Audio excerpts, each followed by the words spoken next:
Most people think you need luck, connections, or some fancy degree to make $1 million. But that's not how I did it. In fact, the method I used is something almost nobody talks about.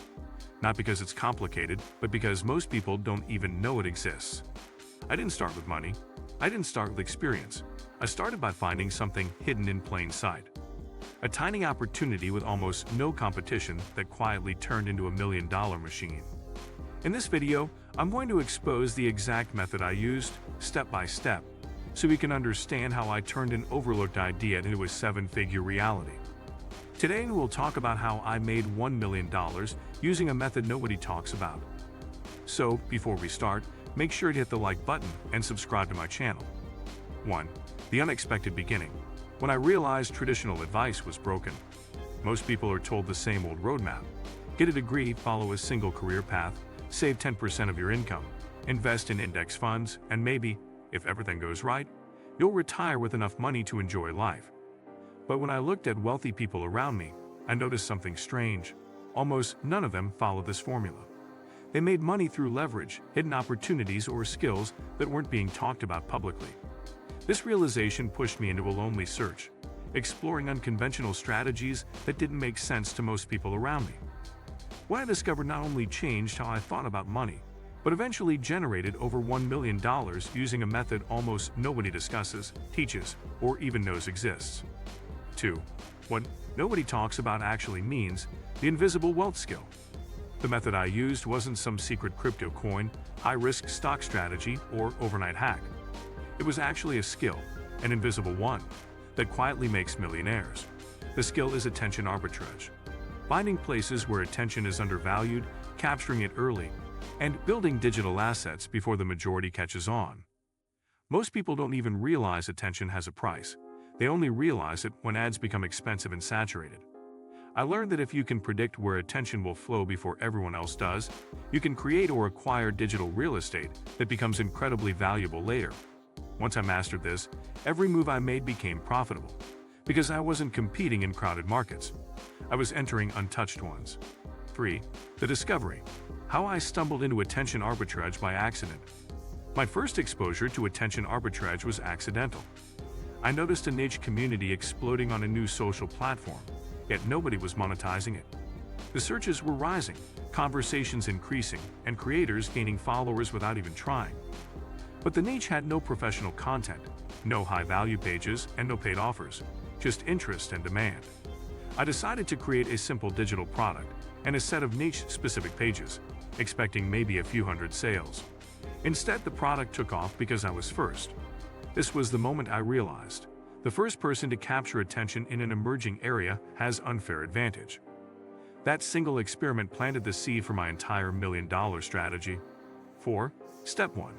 Identifying underpriced attention before everyone else. The foundation of my method was finding platforms, niches, or communities where attention was growing, but competition was non-existent. To do this, I used 3 filters. Search volume spikes. I looked for unexpected increases in keywords, hashtags, or trends that still had little content competition. Community growth. Forums, discords, subreddits, or early social platform adopters with engagement outpacing content supply. Monetization gap. If people were talking, asking questions, or craving information, but nobody had created a structured solution yet, that was a goldmine. Each time I found these conditions, I built digital assets. Landing pages, mini brands, newsletters, digital products, or niche-specific social profiles. These small assets later became engines for massive growth. 5. Step 2. Building digital real estate quickly. Once I identified the niche, I moved fast. I created content hubs, websites, lead magnets, playlists, posts, or guides before competition appeared. My goal was simple: own the space before the market matures. This early presence created a monopoly effect. Once the trend exploded publicly, my content or pages were already ranking, already trusted, already followed, and already generating organic traffic. People think you need to be a genius to succeed online, but in reality, the internet rewards the first mover, not the most talented. My timing was the secret sauce. 6. Step 3. Converting attention into revenue through digital products. Getting attention wasn't enough. I needed a scalable way to turn that attention into income. Traditional products require inventory, logistics, and capital, none of which I had. So I focused on digital products, ebooks, templates, guides, courses, checklists, and mini workshops. These had 3 advantages: zero production cost, instant delivery, unlimited scale. Because I created these products early, before the niche matured, I became the default creator people trusted. Competitors who entered later had to fight algorithms, ads, and saturation.